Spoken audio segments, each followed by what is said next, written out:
Hello everybody, and welcome once again to another episode of the C-Bus Paranormal Paracast.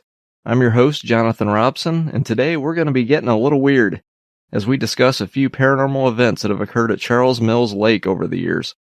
Now, I know this location isn't a very well-known paranormal hotspot on the surface, but when you really start digging into its history, I think you will all see why I chose it for this month's episode. This location has a little bit of everything: monster sightings, UFOs, and even a possible haunting in the area.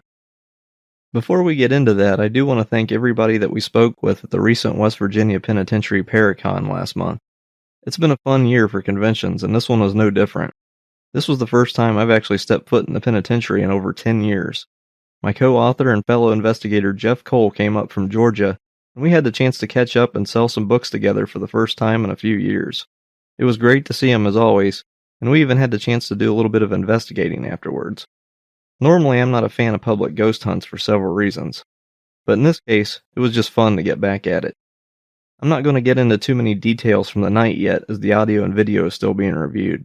However, I can confirm that the West Virginia Penitentiary will be covered on Season 2 of the Paracast. I would also like to take this time to thank the West Virginia Penitentiary and Paranormal Quest for hosting this event. We had a blast and both parties did a great job. Thank you once again to everybody that was involved. Speaking of Season 2 of the Paracast, I'm already hard at work in gathering content for the next season. I've even dropped a few hints at what's to come on our social media pages.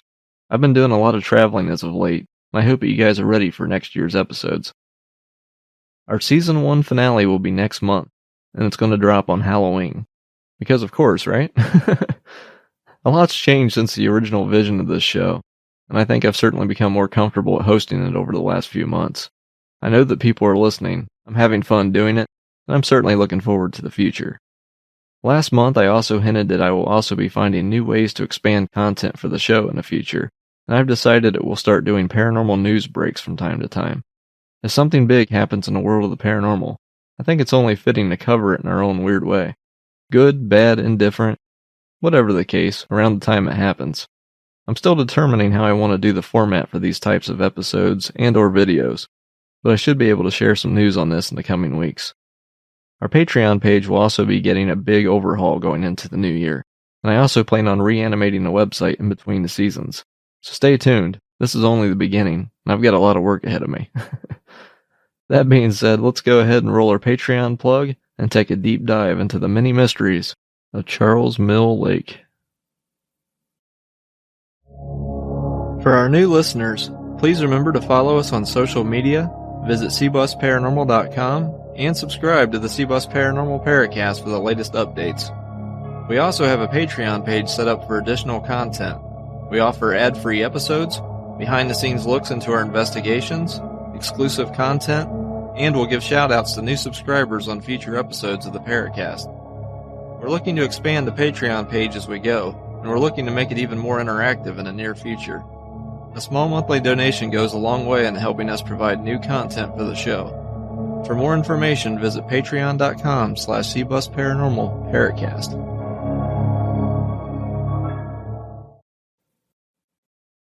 Charles Mill Lake Park is situated on 2,000 acres in both Richland and Ashland counties in Ohio. Its dam is a rolled earth fill dam with a clay core that was constructed in 1935 and 1936 on a Black Fork Creek for the purpose of flood control. The lake itself has a surface area of 1,350 acres, and it's home to several and sometimes rather large fish.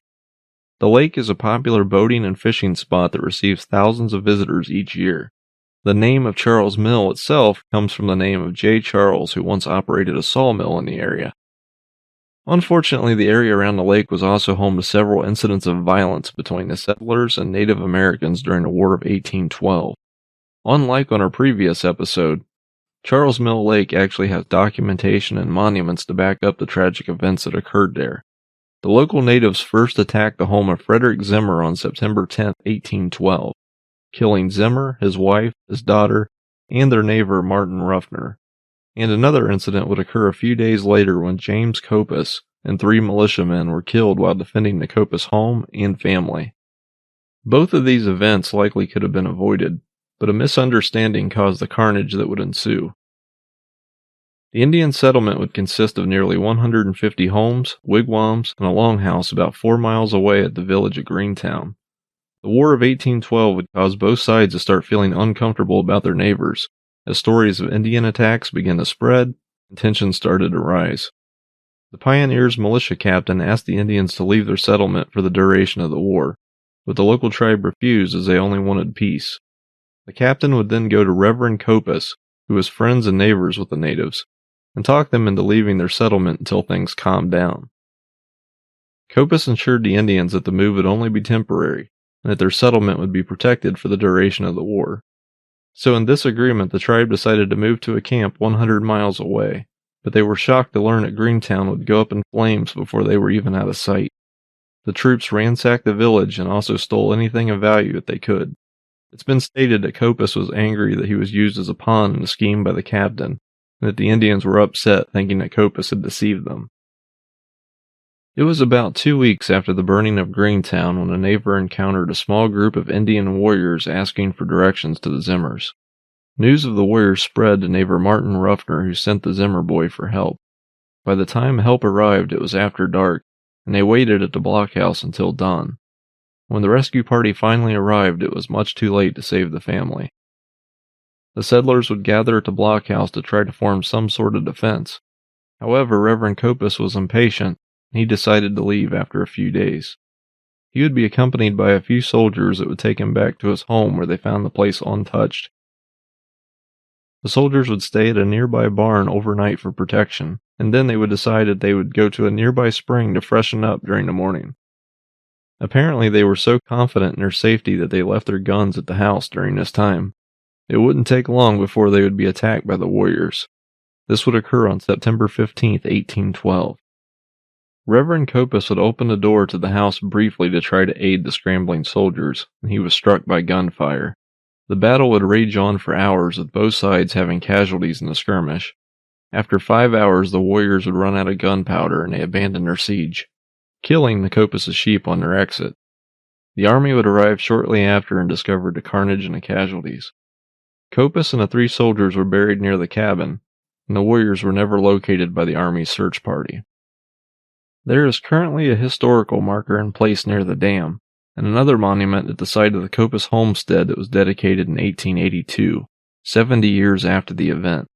While the Copus Hill Monument isn't a well-known ghost hunting location, a few investigation teams have stumbled onto the site to investigate it. While I haven't seen anything I'd consider as solid evidence, there is obviously a strong reason and belief to think that the area itself would be haunted. These events have of course stirred up rumors of paranormal activity over the years, and perhaps rightfully so. While there are whispers of a haunting being circulated, I haven't really pinpointed anything that's shown activity from the location at this time. Perhaps the location and its story is so far off the beaten path that only a few groups have looked into it. I would like to see a bit more evidence before I can come to any conclusion or provide any thoughts of a possible haunting at this location. So now that we've discussed some of the surrounding area's tragic history, let's dig a little deeper and discuss the monsters of Charles Mill Lake. Now I know I have a few cryptid listeners out there that have been waiting for me to dig into cryptids. So let's have at it. I've listened to a few podcasts on this subject, but I don't believe I've ever heard the actual eyewitness accounts from this event ever being stated on any of them.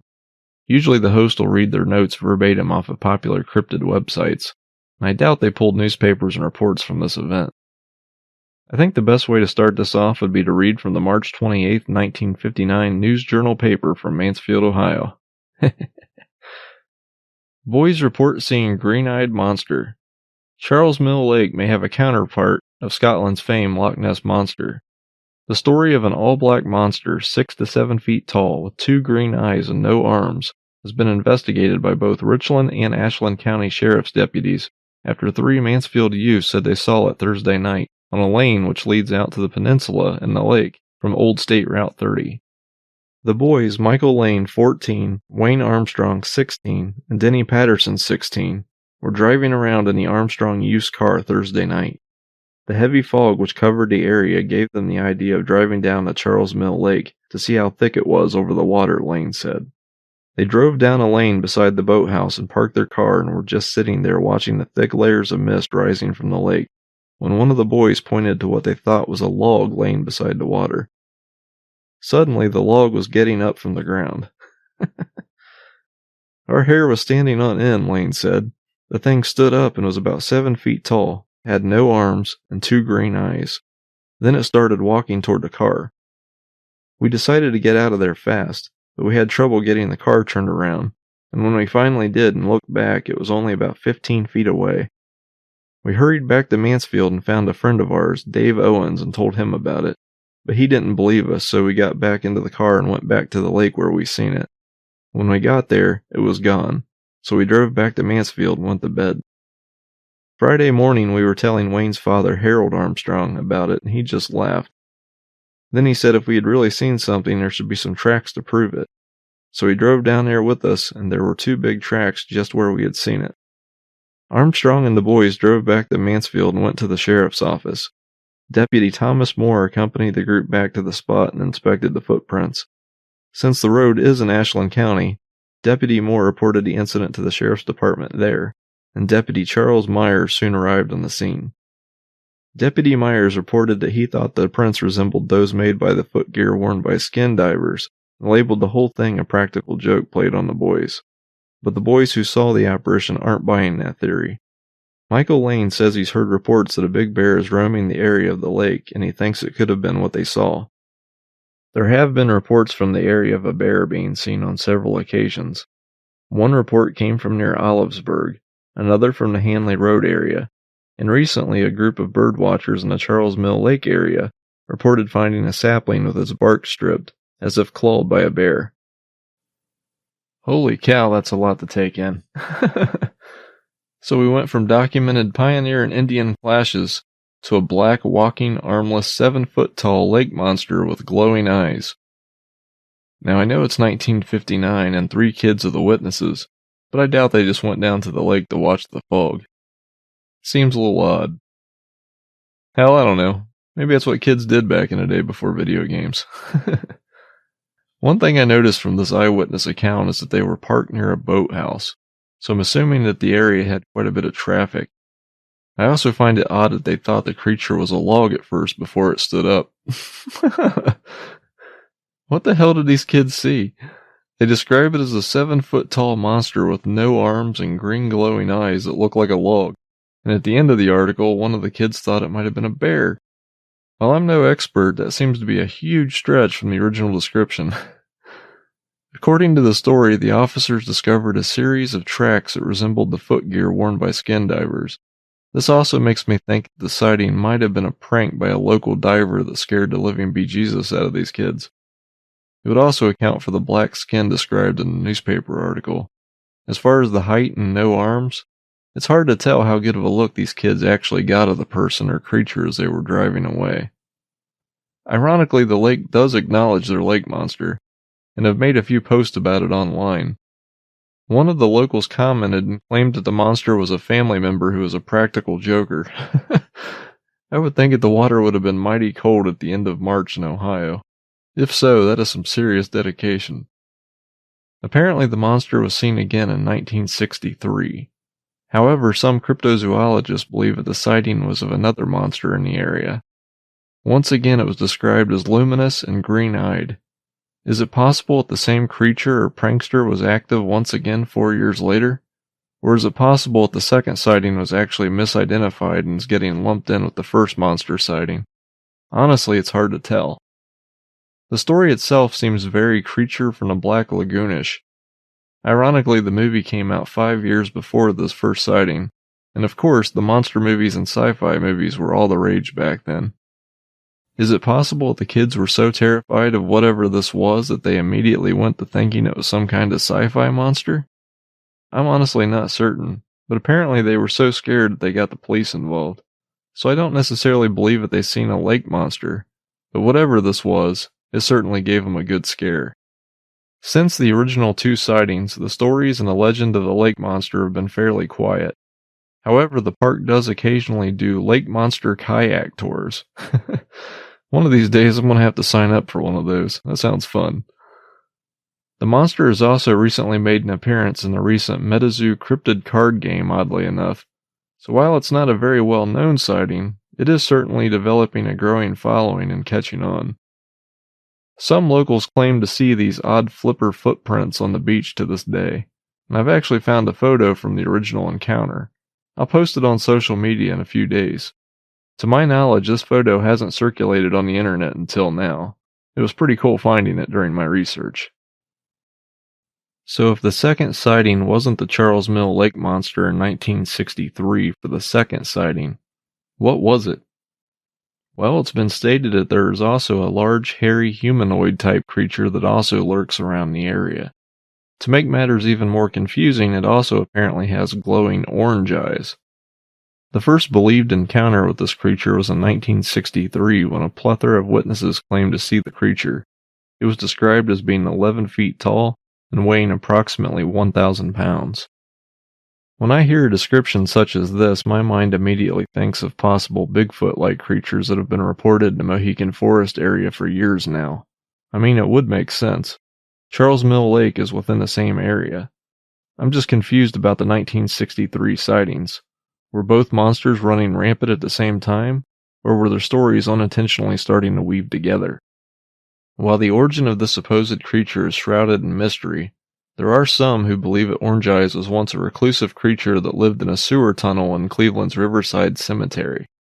These individuals assert that it wasn't until a highway construction crew destroyed the animal sanctuary in the late 1940s that it was forced to move into a wooded area near Mill Lake, where it came into more frequent contact with human beings, and its attitude took a distinct turn for the worse.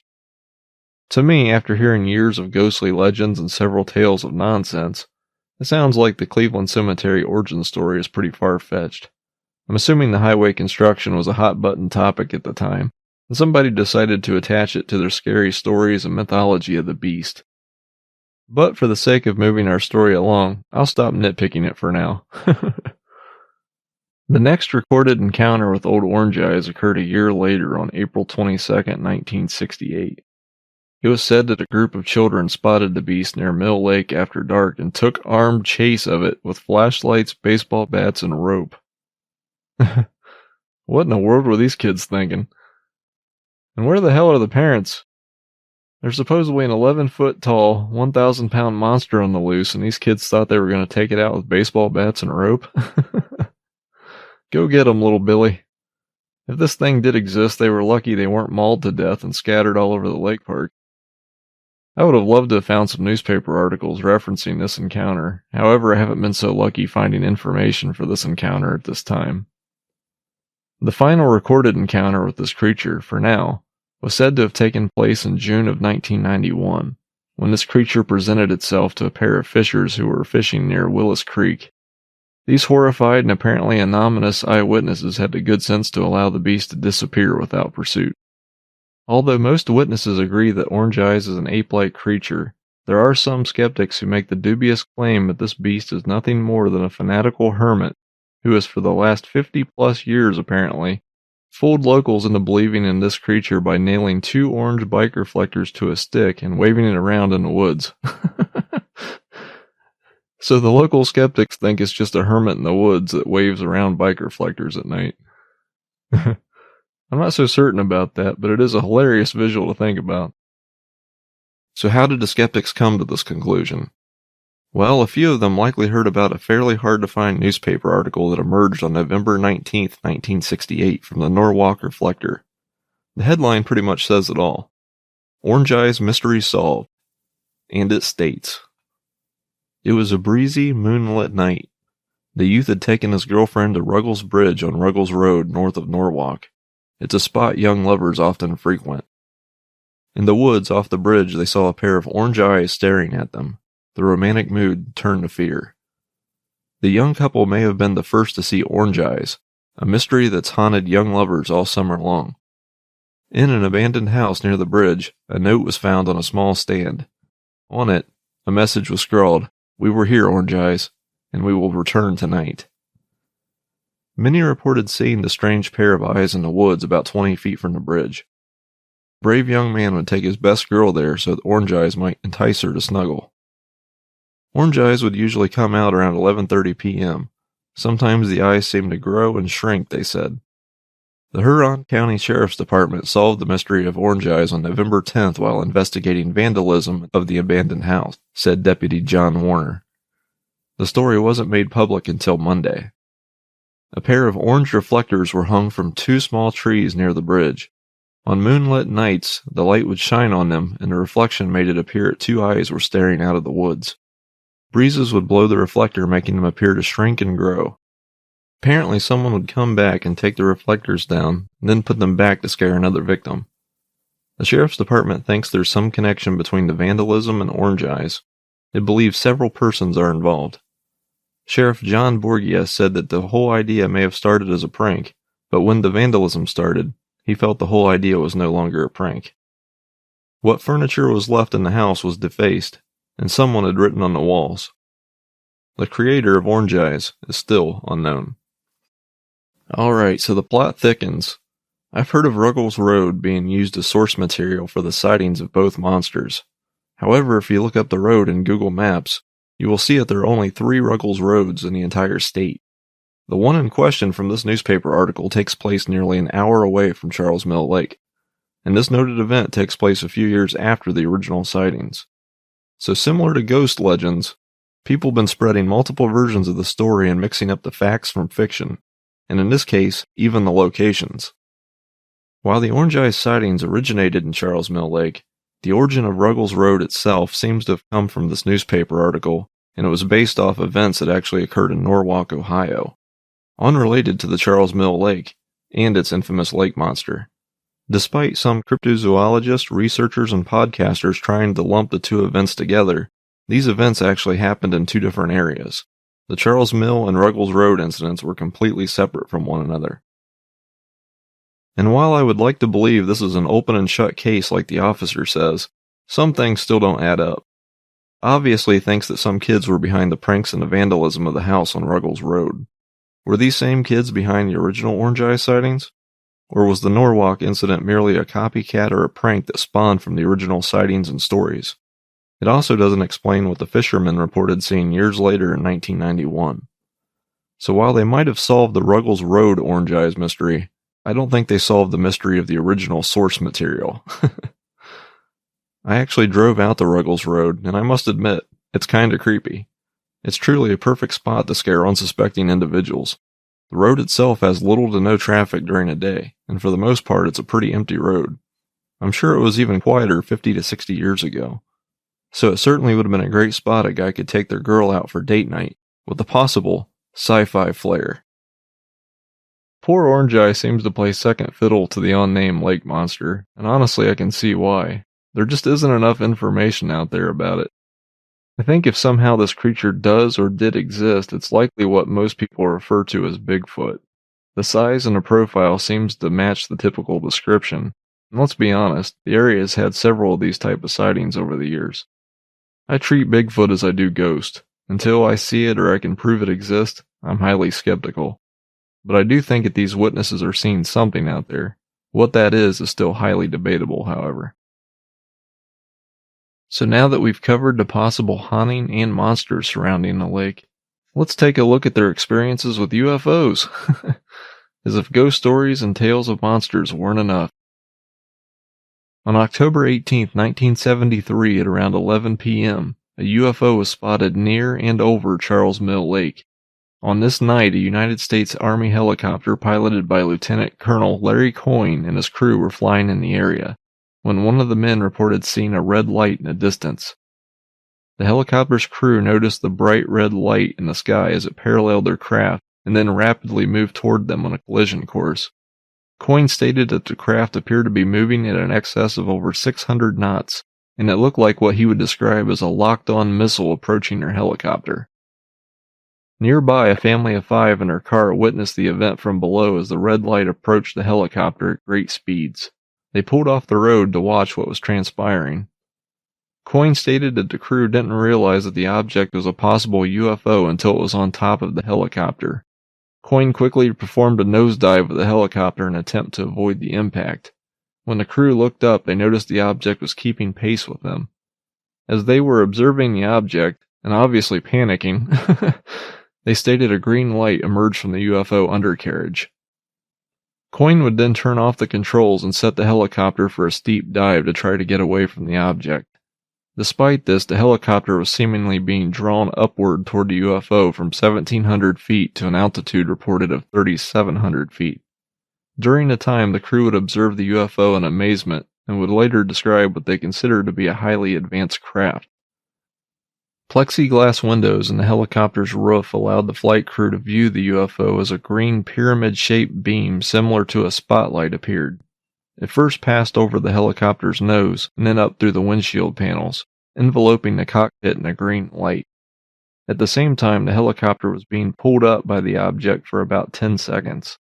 The UFO would then accelerate off to the west, leaving the helicopter behind before executing a sharp turn and racing north over Lake Erie. The helicopter crew continued on to Cleveland, unable to determine what they saw. Coyne, who had described himself as a skeptic of UFOs, admitted he couldn't provide a reasonable answer for what had happened. When Coyne contacted the Mansfield National Guard Tower, he discovered that they had no recordings of any contact with him that night. This includes the initial contact, but they were able to determine that no other known aircrafts were in the area at that time. Coyne had also noticed that during the incident his magnetic compass in the helicopter stopped working correctly. The maintenance crews were unable to fix it, and they had to replace the entire unit. Coyne stated that the UFO in question appeared to be comprised of technology that the government currently doesn't possess, stating it can move through the air at high speeds with no turbulence. The crew didn't notice any stabilizers or landing gear, which is highly unusual. Coyne described the object as being cigar-shaped and metallic. They could see lights from their craft reflecting off of the structure, and he said that they couldn't see any stars behind the object at the time, which of course indicates that it was in fact a solid object. He also stated at the time of the sighting the crew on board of the helicopter had close to 20 years of Army aviation experience between the crew members on that night. These crewmen were naturally highly trained in proper procedures and regulations in reporting incidents such as this, regardless of how they're accepted, and the crew did report the event as they witnessed it on that night. Coyne felt so strongly about his UFO encounter that he would later join a delegation to the United Nations that tried to encourage the UN to conduct further research into UFOs. While the family of 5 that witnessed this incident from the ground refused to be identified, it's important to note that they described this event exactly the same that Coyne described it, everything from the near collision to the green beam of light on top of the helicopter. Naturally, some skeptics, however, tried to pass off this entire incident as being a meteor. While a meteor can light up the sky for 10 to 15 seconds, this event occurred over a span of nearly 5 minutes. A meteor would have also had a different trajectory as what is being described from this incident. During my research, I did notice that there were a flurry of UFO sightings in the area in 1973.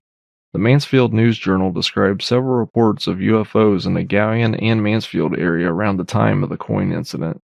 The following came from the December 5, 1982 edition of the newspaper. On October 14th, at least 8 people called the Galion Police Department in the early morning hours after seeing a dish-shaped object flying west of the city. Witnesses differed on its color, some reporting it as being orange or yellow, some red, white, and blue. On October 15th, Managers of 2 Park Avenue West service stations saw blinking lights moving east to west, then split in two high in the sky over the Grassmere Avenue area around 7:32 p.m. It was moving sideways and up and down at the same time, one said.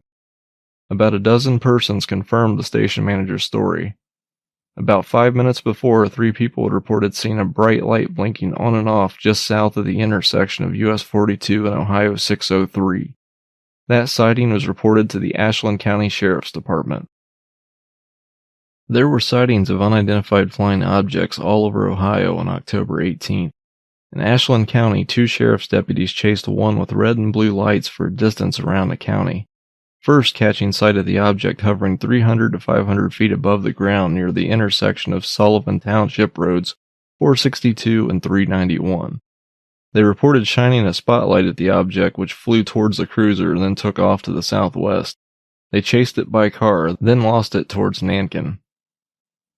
On October 22nd, Highway Patrol troopers at the Mansfield Post saw 4 unidentified flying objects, each with a red and green light, hovering in the area from midnight to 6 a.m.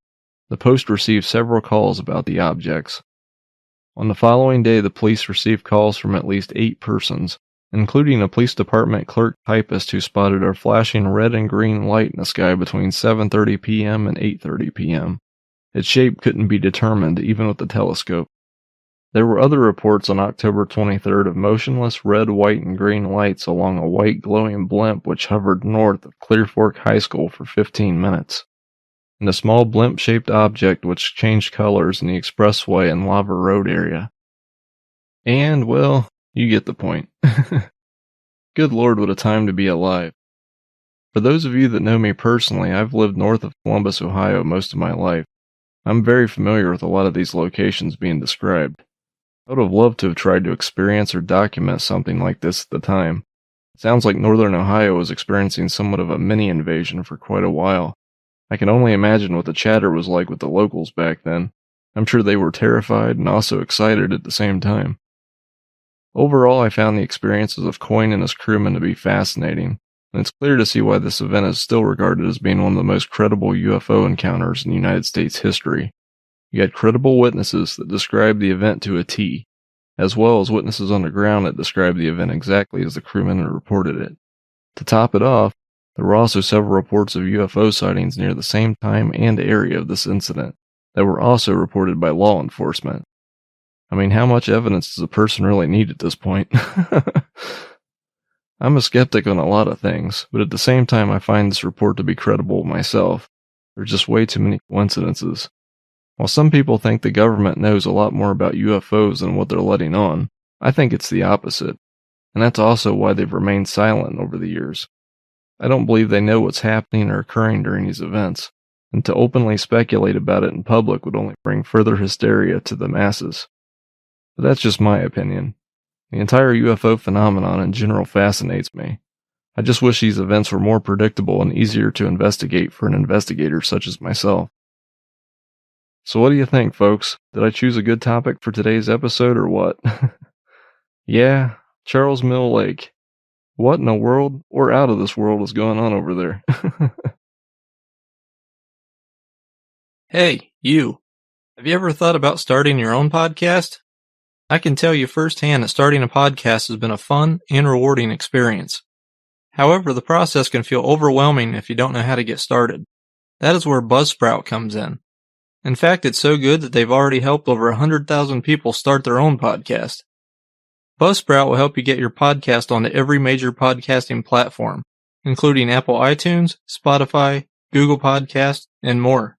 You also get a professional website and audio players to share on other websites, detailed analytics, and other tools to help you promote your episodes. Buzzsprout also publishes tutorials, blog posts, and YouTube videos every week to help you get started. To launch your own podcast and to collect your $20 Amazon gift card for signing up, click the link in our show notes on this media player's information panel. This will help support our show, and it will also help Buzzsprout know that we sent you. Buzzsprout, the easiest way to start a podcast.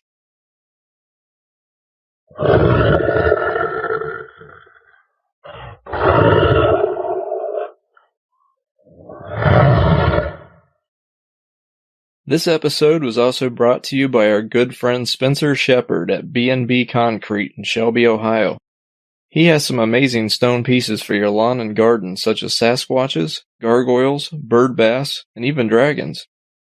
Be the coolest person on your block and visit facebook.com/bnbconcreteman or email bnbconcreteman@gmail.com for more information.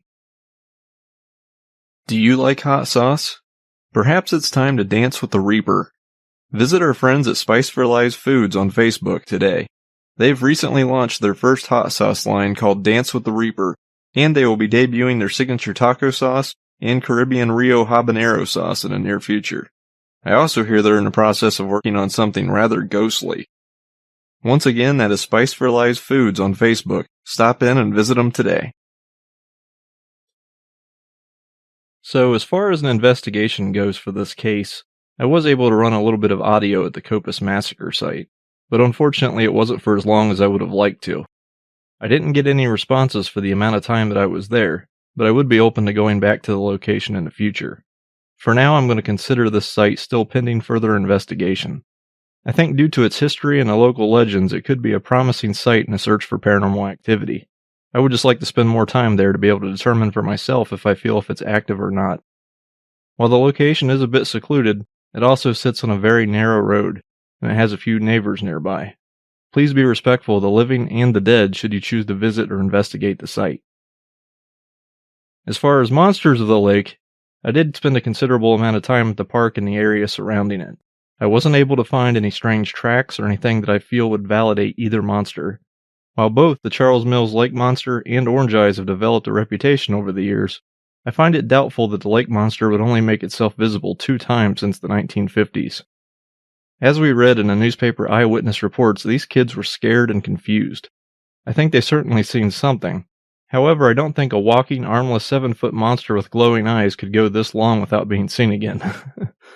I personally think they fell victim to a hoax or were simply too terrified to process what they witnessed at the time.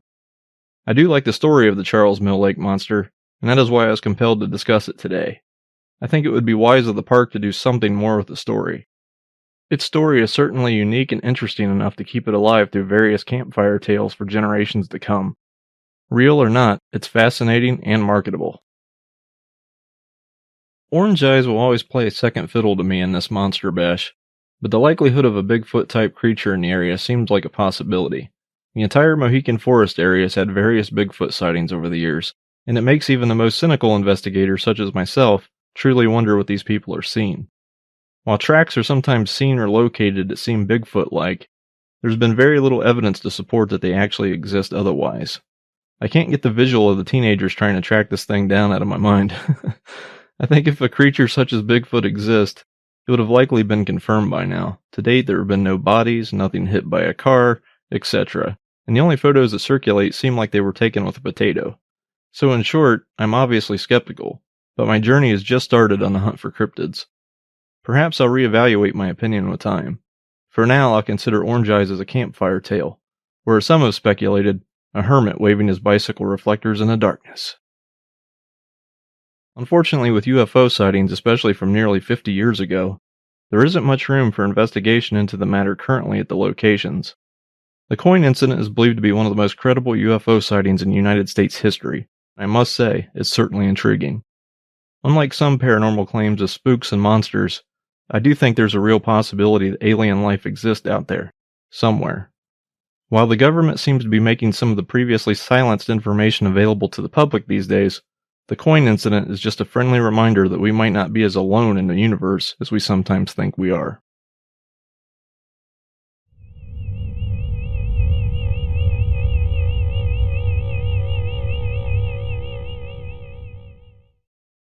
Alright, it's time to answer questions from our social media and email request.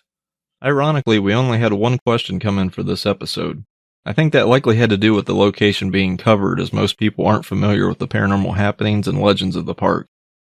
Hopefully this episode will help draw some more attention to them, as it's a pretty cool area to visit in general. I'll also be more than willing to answer follow-up questions about it on future episodes if needed.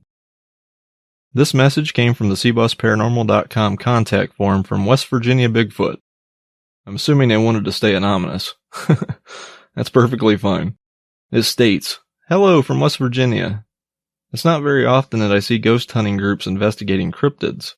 Why did you decide to start investigating cryptids? And are there many differences on how you investigate ghosts as opposed to the monsters?" Well, I've always had an interest in cryptozoology, and other team members have also expressed an interest in it. To me, it falls into the unexplained category, and I simply want to know more about it.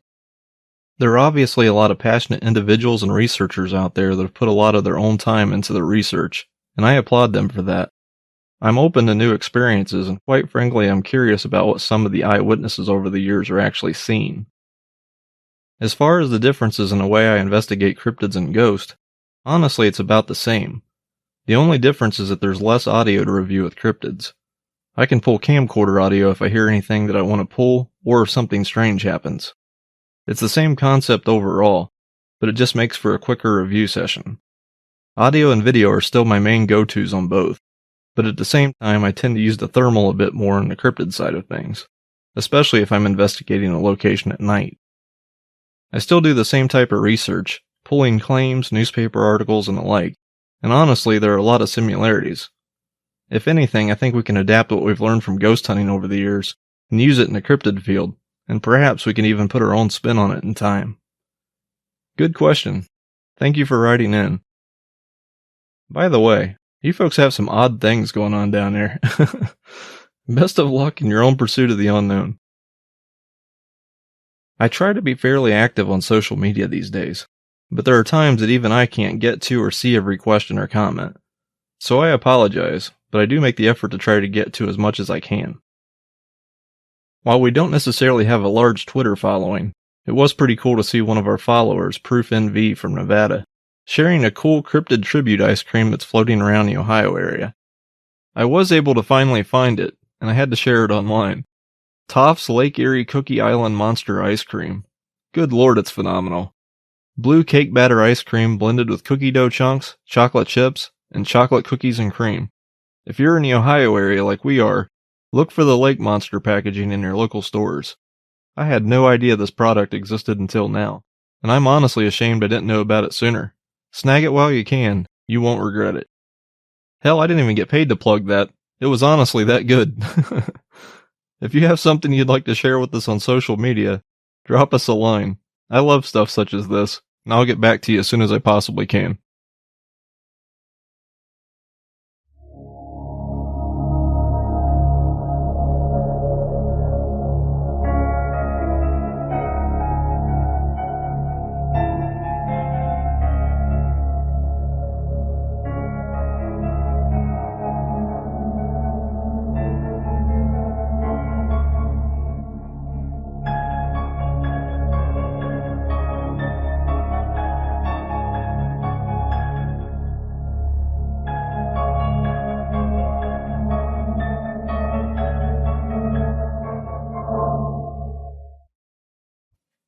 Well, this concludes this month's episode of the C-Bus Paranormal Paracast. I hope that you enjoyed learning about the various oddities that surround Charles Mill Lake. While it might seem hard to believe that one spot could have so many odd events occurring there, it's also truly fascinating, and quite frankly, it's fun to discuss. For more information on how to visit Charles Mill Lake, visit charlesmillpark.mwcd.org. As always, please feel free to visit and add us on social media. We're on Facebook, Twitter, Instagram, TikTok, YouTube, and of course our official website, cbusparanormal.com. Next month I'll be covering Mohican State Forest, a location with a few Bigfoot sightings and even a few ghost stories for Halloween. It should be a fun one as well. Thank you once again for listening, everybody, and we'll meet again next month.